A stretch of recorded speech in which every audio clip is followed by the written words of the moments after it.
Hey, what's going on, family? It's your boy Joe, and this is the Mailroom.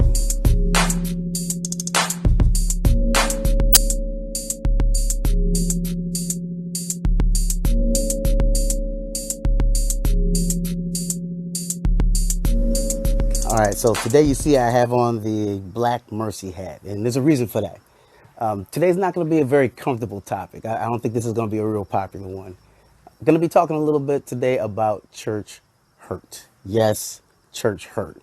So for some of y'all that might need to go ahead and scroll, I appreciate y'all checking me out for these few minutes, and you can go ahead and swipe right now. If you're still here, I'll just tell a real quick story, and then I'm going to go ahead and cut across the field. So back in the day, I used to be a bartender, and I bartended at a lot of clubs and restaurants and bars and things of that nature. It was, back in the day. And I'm not going to glorify that lifestyle or anything that has to do with it, and I'm not condemning it either. One of the folks I used to hang out with was a young white lady that worked with me. And so we'd all kind of hang out after we got off work and kind of do what it is that folks do when they get off work at bars. And so we're sitting around the bar, and we're having this conversation. And, all the time when we used to hang out, she'd always be talking about the dudes who kind of like, had done her wrong. She I hope that she's doing all right now, but she kind of had some, jacked up relationships. She was a young single mom, had a little daughter.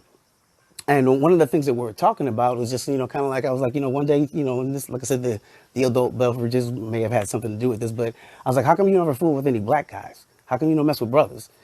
And she told a story about how when she was a little bit younger, she had an experience with a black dude, and she was dating him, and he kind of dogged her. He was cheating on her. He was driving her car around and cheating on her with, her car. It was kind of crazy. I was like, that kind of sucked. And she was like, because of that, I just really kind of, I stopped fooling with black guys. I was kind of like, that's a trip. I guess I can understand that, but you stopped talking to dudes in general.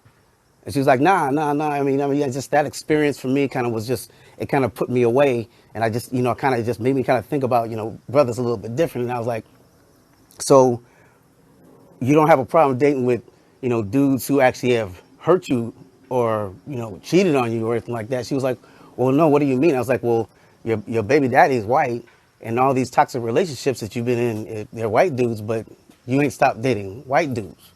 And like I said, I mean, I'm not going to get into that whole conversation and everything like that. But my whole thing was like, I don't think it's really that you necessarily had a problem with, being hurt by people. You just had a problem being hurt by black dudes. At least that's the way it kind of came off to me.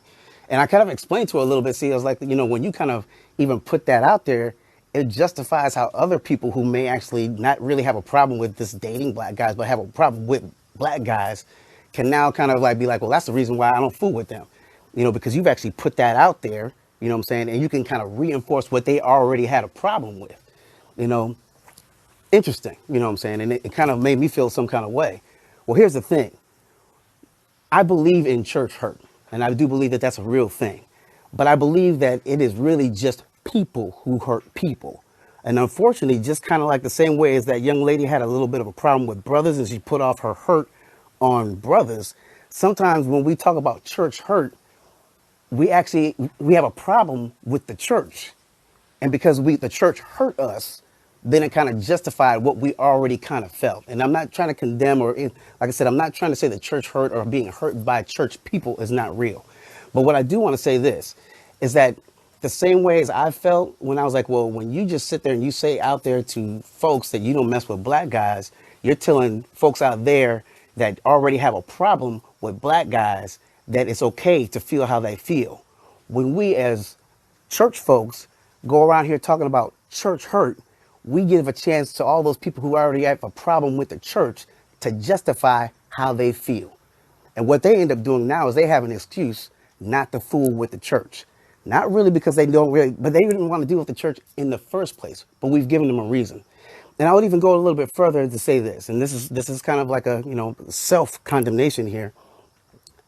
One of the things that we've seen in our kids in the generation that's underneath us is that they actually have an overall rejection of everything that has to happen with the church. Everything that has to sound churchy, sanctuary, Bible, whatever.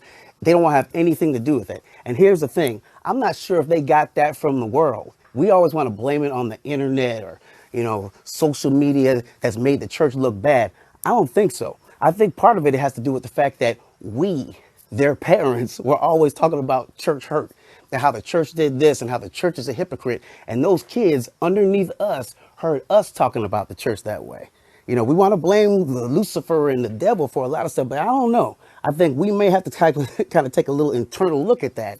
And did we always say so much about how we were hurt by the church that now the generations or the people that are out there feel justified in how they feel about the church? And if that's the case, shouldn't we be then doing the exact opposite? You know, kind of talk about our church hurt amongst ourselves, but when we're out in public, we need to be talking about the goodness and the mercy that's out there, so that maybe somebody who's out there who may be on the fence doesn't get justified to stay on that side of the fence by us always talking about our church hurt. I don't know. I don't think that's going to be very popular. And I know that ain't in the book, but it's still a word if you want to receive it. If you don't, you know what I'm saying? You don't have to like this one. But if it did bless you, do make sure that you like this, share it. If you think it'd be an interesting point of conversation, go ahead and, you know, type a person's name in the comment box that might want to go ahead and, you know, kind of, you know, put out there. But I have no problems in terms of discussing that. It's a discussion I've had with a lot of different people, and I think it's one that needs to be had. Once again, my name is Joe, and I appreciate you being here for the Mailroom. I will see you all again next Thursday. Love you.